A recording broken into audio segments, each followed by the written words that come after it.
5 seconds. Start. தலைவர் அவர்களே, அனைவருக்கும் கல்வி என்னும் லட்சியத்தை நிறைவேற்றுவது குறித்து பொருத்தமான எல்லா செய்திகளையும் ஆய்ந்து ஆலோசிப்பதற்கு முதலமைச்சர்களின் கூட்டத்தை கூட்டியமைக்காக மாண்புமிகு பிரதமர் அவர்களுக்கும் மாண்புமிகு மனித வள மேம்பாட்டுத்துறை அமைச்சர் அவர்களுக்கும் முதலாவதாக என் பாராட்டுக்களை தெரிவித்துக் கொள்ள விரும்புகிறேன். நாடு வளர்ச்சி பெற அனைவருக்கும் தொடக்க கல்வி அளிப்பது முதன்மையானது. அவ்வாறு முதலிடம் தர வேண்டியதன் அவசியத்தை நாடு தற்போதாவது உணர்ந்து கொண்டிருப்பது குறித்து நான் மகிழ்ச்சி அடைகிறேன்.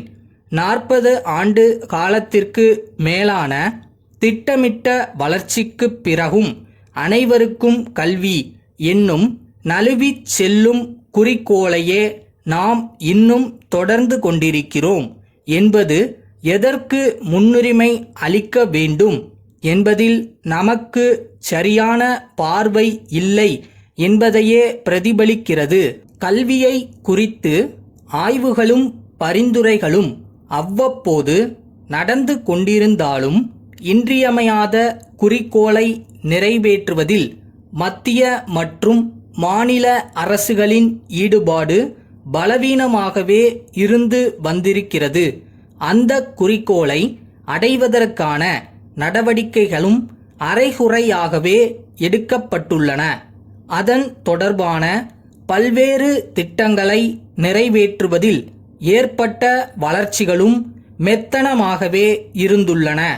மக்கள் தொகை பெருக்கம் மாநிலத்துக்கு மாநிலம், வட்டாரத்துக்கு வட்டாரம், ஜாதிக்கு ஜாதி வேறுபடும் குறிக்கோளை அடைவதில் ஏற்பட்டுள்ள வித்தியாசங்கள் ஆண்களுக்கும் பெண்களுக்கும் இடையில் இந்த குறிக்கோளை அடைவதிலுள்ள வேறுபாடுகள் ஆகியவற்றால் கல்வி தொடர்பான விஷயங்கள் பெருமளவில் சிக்கலாகி உள்ளன.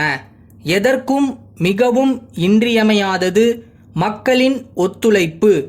அந்த ஒத்துழைப்பை திரட்டுவதற்கு எத்தகைய ஓர் அமைப்பு தேவை என்பதில் நமக்கும் தெளிவில்லாமல் இருக்கிறது. எனவே இலக்கை எய்துவதற்கான செயல் திட்டத்தை வடிவமைப்பதற்காகவும் குறிப்பிட்ட காலக்கெடுவுக்குள் அதை நிறைவேற்றுவதற்காகவும் தேவையான முக்கியமான மாநில முதல்வர்களின் கருத்துக்களுக்கு செவிமடுக்க மாண்புமிகு பிரதமர் அவர்கள் முன் வந்தமைக்காக என் மகிழ்ச்சியை தெரிவித்துக் கொள்கிறேன். தமிழ்நாட்டில் தொடக்க கல்வியை கட்டாயமாக்க சட்டம் கொண்டு வந்திருக்கிறோம் என்பதை அறிய மதிப்பிற்குரிய இந்த பேரவை மகிழ்வடையும்.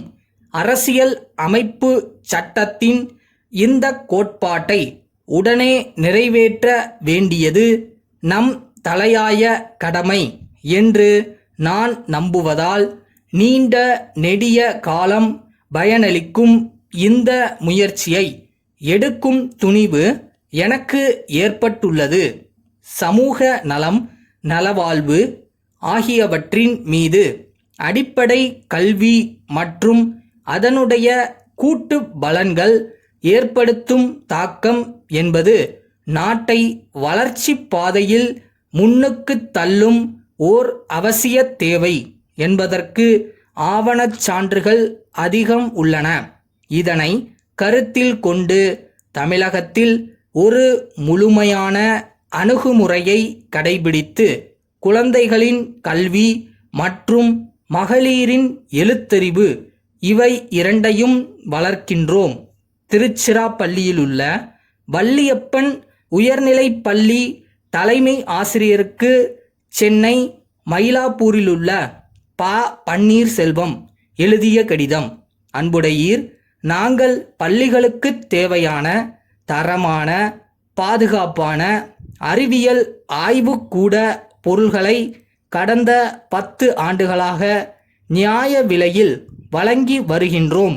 1ஆம் வகுப்பு மாணவர்களுக்கு தேவைப்படும் உபகரணங்களிலிருந்து மேல்நிலைப் பள்ளி இறுதி மாணவர்களுக்கு தேவைப்படும் உபகரணங்கள் வரை அனைத்து பொருள்களையும் நாங்கள் விநியோகிக்கின்றோம். உங்கள் பள்ளி புதியதாக தொடங்கிய பள்ளி என்பதை அறிந்து இம்மடலை நாங்கள் எழுதுகின்றோம். பள்ளிகளுக்கு தேவையான ஆய்வுக் கூடங்கள் அமைக்கும் பணிகளையும் நாங்கள் மேற்கொள்கின்றோம். நீங்கள் உங்களுக்கு வசதியான நாள் குறிப்பிட்டால் எங்களுடைய பிரதிநிதியை அங்கு அனுப்பி வைக்கிறோம். அவர் உங்கள் ஆய்வுக் கூடத்திற்கு தேவையானவற்றை பட்டியல் எடுத்துக் கொள்வதோடு ஆய்வுக்கூடம் அமைக்கும் திட்டத்தை தயாரிப்பதற்கு மதிப்பீடுகள் தயாரித்து அளிப்பார். உங்களுக்கு உடனடியாக ஏதேனும் தேவைப்படின் அப்பொருள்களை குறிப்பிட்டு அனுப்பினால் அவற்றின் விலை விவரங்களை தங்களுக்கு அனுப்புகிறோம். தங்கள் உண்மையுள்ள